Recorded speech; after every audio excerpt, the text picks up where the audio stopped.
warahmatullahi wabarakatuh. Kami dari kelompok 7 yang beranggotakan 1. Yesi Rahmawati, 2. Ajeng Febriana Pangastuti, 3. Luki Akmal Febrianto, dan yang keempat Muhammad Alfian Jevani. Di sini kami akan mempresentasikan bab korespondensi bisnis. Apa itu korespondensi bisnis? Korespondensi atau surat-menyurat adalah salah satu bentuk komunikasi dengan mempergunakan surat sebagai alat. Sedangkan dalam arti luas, komunikasi merupakan proses penyampaian pendapat, pesan, atau lambang yang mengandung pengertian antar perseorangan atau golongan.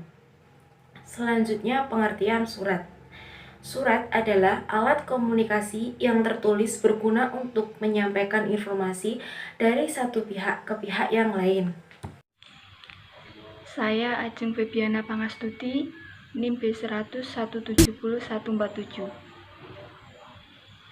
Saya di sini akan menyampaikan fungsi surat. Fungsi surat berfungsi sebagai satu, wakil dari pengirim atau penulis. Yang kedua, bahan pembukti. Yang ketiga, pedoman dalam mengambil tindakan lebih lanjut. Yang keempat, alat pengukur kegiatan organisasi. Yang kelima, sarana memperpendek jarak atau fungsi abstrak. Cara penulisan surat yang baik.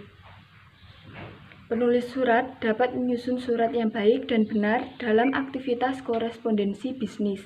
Apabila penulis surat tersebut mengetahui adanya beberapa syarat maupun ciri-ciri tertentu dari sebuah surat yang baik, berikut ini beberapa syarat dan ciri-ciri dari surat yang baik tersebut.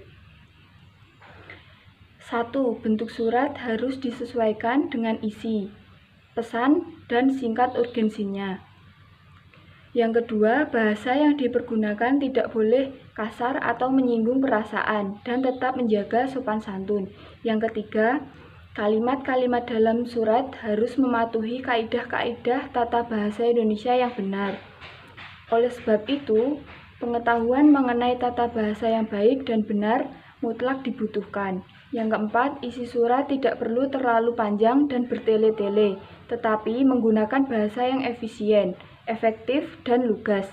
Namun harus tetap menjaga etika kesopanan sehingga menjadi lebih mudah dipahami dan berkesan mendalam. Assalamualaikum warahmatullahi wabarakatuh. Saya Luki Akmal Febrianto, NIM B100 170 149. Jadi manfaat korespondensi itu sendiri adalah yang pertama itu citra baik atau favorable image. Tujuan dari pesan itu disampaikan kepada pihak lain itu adalah untuk menyampaikan informasi. Nah, informasi yang disampaikan sendiri adalah informasi yang baik. Nah, dari manfaat informasi yang baik ini sendiri itu untuk menjadi citra baik dari suatu perusahaan ini ke customer seperti itu. Kemudian yang kedua itu ada yang namanya reputasi. Setelah mendapatkan citra yang baik, perusahaan selanjutnya itu pasti akan mendapatkan good reputation. Jadi sudah dipandang baik gitu di mata konsumen. Kemudian yang ketiga itu adalah kepercayaan. Setelah mendapatkan citra yang baik, setelah mendapatkan reputasi yang baik, kemudian konsumen atau pihak-pihak perusahaan lain yang menjalin hubungan baik pasti akan terjalin kepercayaan seperti itu. Kemudian etika korespondensi. Etika korespondensi itu sendiri yang pertama adalah satu, itu isi surat. Isi surat itu harus mencerminkan etika-etika dalam surat yang baik. Kemudian yang kedua itu bahasa yang baik dan benar. Kemudian yang ketiga, ditulis dan diketik yang rapi, karena korespondensi itu sendiri adalah cara menyampaikan informasi melalui surat. Kemudian yang keempat, memperhatikan tata letak surat. Yang kelima, membaca kembali atau mengkoreksi isi surat. Kemudian yang keenam itu balas segera. Di sini saya akan melanjutkan presentasi dari Mas Luki. Bagian-bagian surat bisnis. Yang pertama, kepala surat atau kop surat.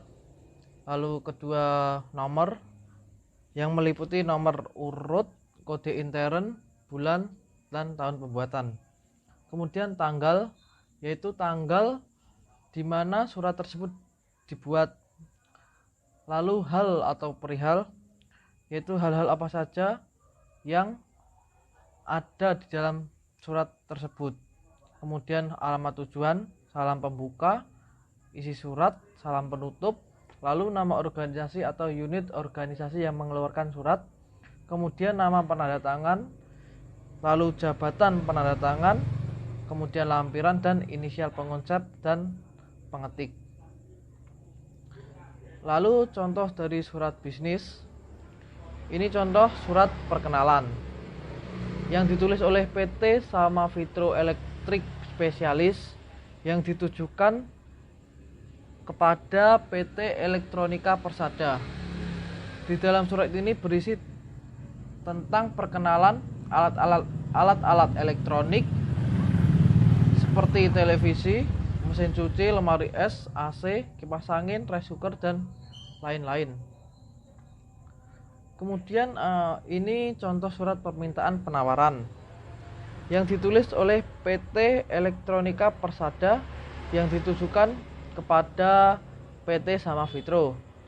Di dalam surat ini berisi permintaan penawaran lemari es dan televisi Elektra. Demikian presentasi dari kelompok kami. Apabila ada kekurangan kami mohon maaf. Wassalamualaikum warahmatullahi wabarakatuh.